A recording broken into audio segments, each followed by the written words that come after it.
Chers frères et sœurs, loué soit Jésus-Christ. Aujourd'hui, nous célébrons le deuxième dimanche du carême.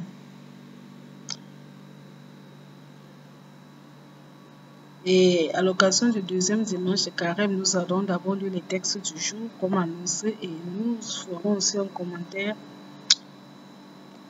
sur ces textes du jour. Aujourd'hui, nous célébrons la transfiguration de notre Seigneur. La première lecture est tirée du livre de la Genèse, chapitre 15, versets 5 à 12, puis versets 17 à 18.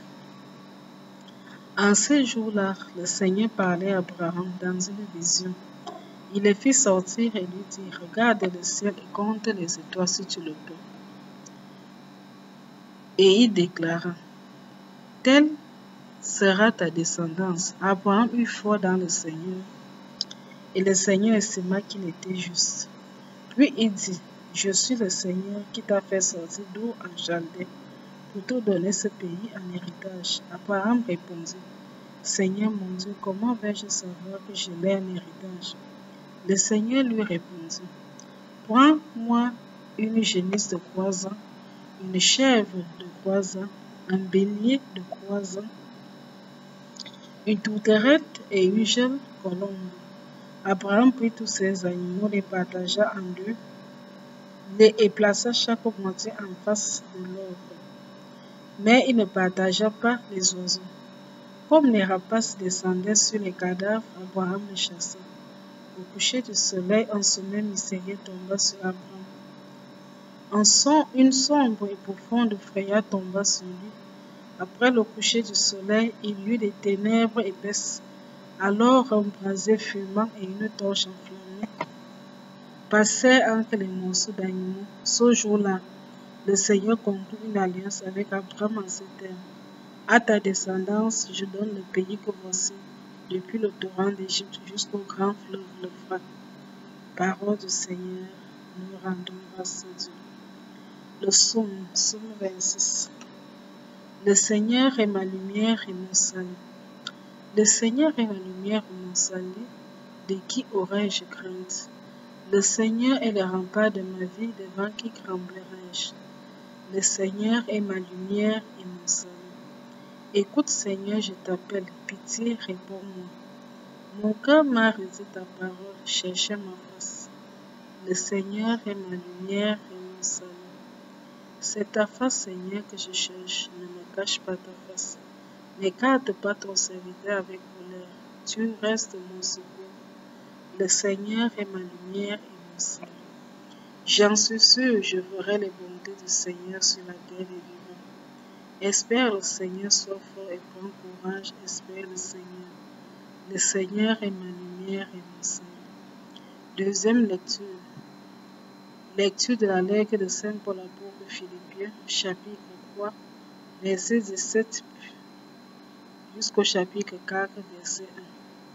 Frères, ensemble imitez-moi et regardez bien ceux qui se conduisent selon l'exemple que nous vous donnons. Car je vous l'ai souvent dit, et maintenant je le redis en pleurant. Beaucoup de gens se conduisent à l'ennemi de la croix du Christ. Ils font à leur perte. Leur Dieu, c'est leur vent. Ils mettent leur gloire dans ce qui fait leur honte. Ils ne pensent qu'aux choses de la terre. Mais nous avons une citoyenneté dans les cieux, d'où nous attendons comme sauveur le Seigneur Jésus-Christ, lui qui transformera nos propres corps à l'image de son corps glorieux, avec la puissance active qui le rend même capable de tout mettre sous son pouvoir.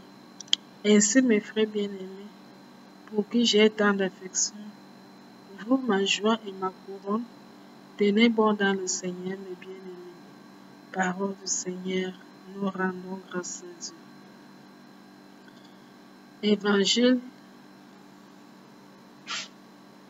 Évangile de Jésus-Christ selon Saint Luc. Gloire au Christ, parole éternelle du Dieu vivant, gloire à toi, Seigneur. De l'agneau lumineuse, la voix du Père a retenti. Celui-ci est mon Fils bien-aimé, écoutez-le. Gloire au Christ, parole éternelle du Dieu vivant, gloire à toi, Seigneur. Évangile de Jésus-Christ selon Saint Luc chapitre 9 versets 28 à 36. En ce temps-là, Jésus prit avec lui Pierre, Jacques et Jean et il gravit la montagne pour prier. Pendant qu'il priait, l'aspect de son visage devint ocre et son vêtement devint une blancheur éblouissante. Voici que deux hommes s'entretenaient avec lui, c'étaient Moïse et Élie, apparus dans la gloire. Ils parlaient de son départ qui allait s'accomplir à Jérusalem. Pierre et ses compagnons étaient accablés de sommeil, mais restant éveillés, ils virent la gloire de Jésus et les deux hommes à ses côtés. Ces derniers s'éloignaient de lui. Quand Pierre dit à Jésus, « Maître, il est bon que nous soyons ici. Faisons 3 tentes, une pour toi, une pour Moïse et une pour Élie. » Il ne savait pas ce qu'il disait. Pierre n'avait pas fini de parler qu'une nuée suivant, il les couvrit de son nom. Ils furent saisis de frayeur lorsqu'ils y pénétrèrent. Et de la nuit, une voix se fit entendre. Celui-ci est mon fils bien-aimé. Écoutez-le. Celui-ci, c'est mon fils, celui que j'ai choisi. Écoutez-le. Pendant que la voix se faisait entendre, il n'y avait plus que Jésus seul. Les disciples gardaient le silence et en ce jour-là, ils ne rapportaient à personne ce qu'ils avaient vu. Acclamons la parole de Dieu. Louange à toi, Seigneur Jésus. Chers frères et sœurs, nous voulons écouter les textes de ce deuxième dimanche du carême qui nous donne de célébrer la transfiguration de notre Seigneur. Après le premier dimanche du carême où nous avons lu les textes sur la tentation de Jésus au désert, Jésus qui, après avoir été baptisé par Saint Jean-Baptiste au Jourdain, a reçu l'onction du Saint-Esprit. Le Père qui a parlé et s'est manifesté lui a présenté comme son Fils bien-aimé. Cette même voix du Père qui va retentir aujourd'hui. Qui va retentir aujourd'hui pour vous dire encore de nouveaux apôtres. Celui-ci est mon Fils bien-aimé, écoutez-le. Jésus a déjà fait 40 jours au désert. Et à la fin des 40 jours, il est tenté par Satan. Il en sort victorieux. Et là, aujourd'hui, Jésus a commencé son ministère. Et là, il se retrouve donc, il est sur le point d'aller à Jérusalem. Il amène donc avec lui Pierre, Jacques et Jean. Sur le mont Tabor, il est transfiguré. La première question qu'on peut se poser, c'est pourquoi Jésus choisit Pierre, Jacques et Jean? Pourquoi n'a-t-il pas mis tous les apôtres? Jésus est la sagesse suprême du Père. C'est vrai qu'il avait 12 apôtres. Mais s'il avait choisi Pierre et Jacques, pour leur montrer certains jours, c'était pas une décision fortuite. Imaginez-vous qu'il aurait amené Judas. On aurait accusé Jésus de tout et de rien. Des nécromancies, des invocations, des morts, de ceci. Ça allait être mal interprété. On voit bien qu'à la fin du texte, on dit que Jésus a donné, parce que Jésus donne la recommandation aux apôtres de ne rien dire. Parce qu'il savait que cela allait être mal interprété. On dit que Pierre et Jacques et Jean ont respecté. Mais si Judas avait été là, imaginez-vous un peu. Peut-être que lors du procès de Judas avait dit que Jésus fait la nécromancie, bien qu'il évoque les esprits des morts. Donc Jésus n'a pas choisi cette foi à dessein. C'était vraiment... C'est vraiment en tant que leader, c'est un bon leader. On ne dit pas tout à tout le monde. Ça, c'est l'une des leçons qu'on devrait retenir. On ne révèle pas tous ses secrets à tout le monde. Même si tu as 100 amis, même s'ils t'aiment, mais tu ne dois pas tout dire à tout le monde. Tu dois avoir ce qu'on appelle les intimes, des gens, les intimes. Et tu ne choisis pas ces intimes n'importe comment. C'est des gens qui t'ont déjà montré de leur confiance, qui ne te trahiront jamais, ils ne parlent pas. Parce qu'on a dit que ces apôtres-là, ils sont restés fidèles jusqu'à ce que Jésus soit ressuscité. Ils ont gardé ce secret. Ils ont respecté la parole de Jésus. Ce n'est pas tout le monde qui garde les secrets. Ce n'est pas tous les amis avec qui nous marchons qui gardons les secrets. Pierre et Jacques et Jean étaient vraiment des gens fidèles. C'était pas... Jésus ne les a pas choisis de ça. Ce qu'ils avaient montré à Jésus, ils étaient des gens sur qui pouvaient compter. Les amis fidèles, les amis qui ne trahissaient pas les secrets. Ils n'étaient pas bavards. Ils aimaient Jésus. Non seulement ils aimaient Jésus, mais ils étaient fidèles. Ils n'étaient pas bavards. Ils étaient seulement contents. On ne dit pas tout à ses amis.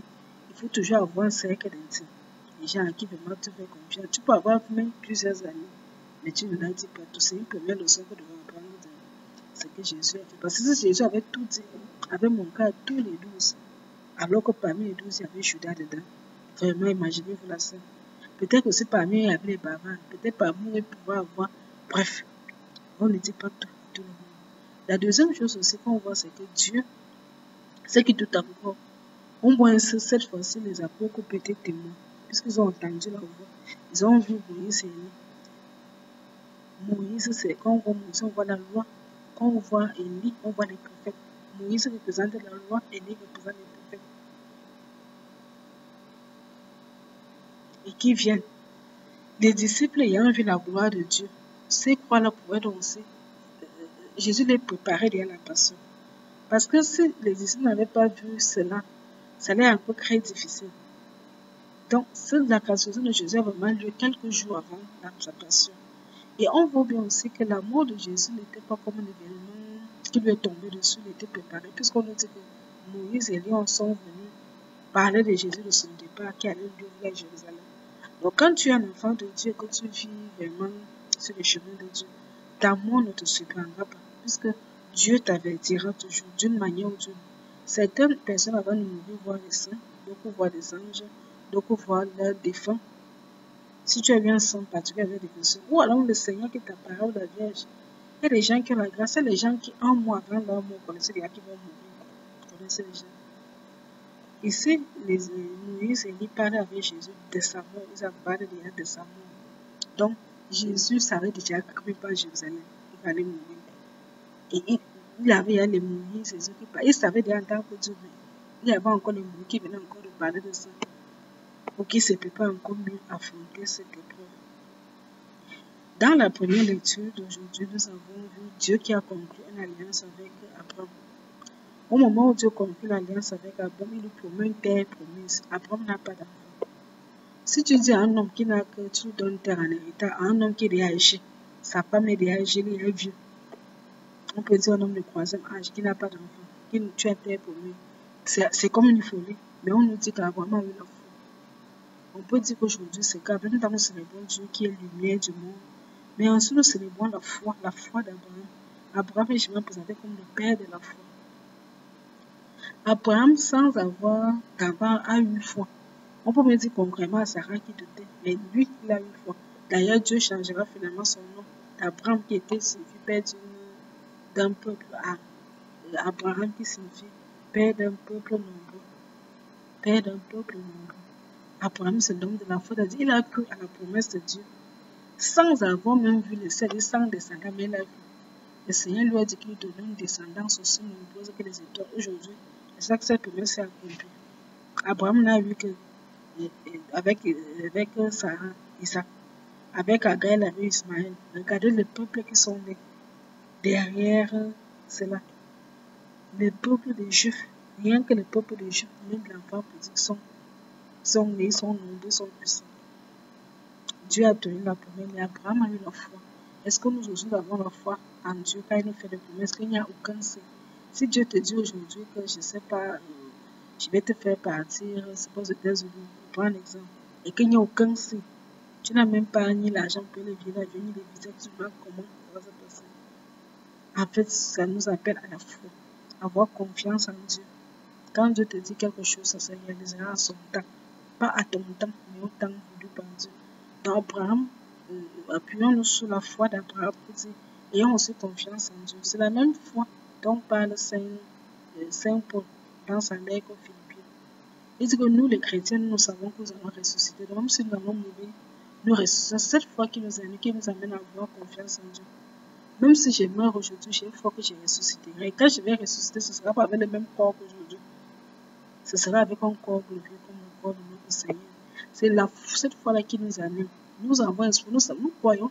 Même si je n'ai pas encore vu le ciel, nous croyons que le paradis existe.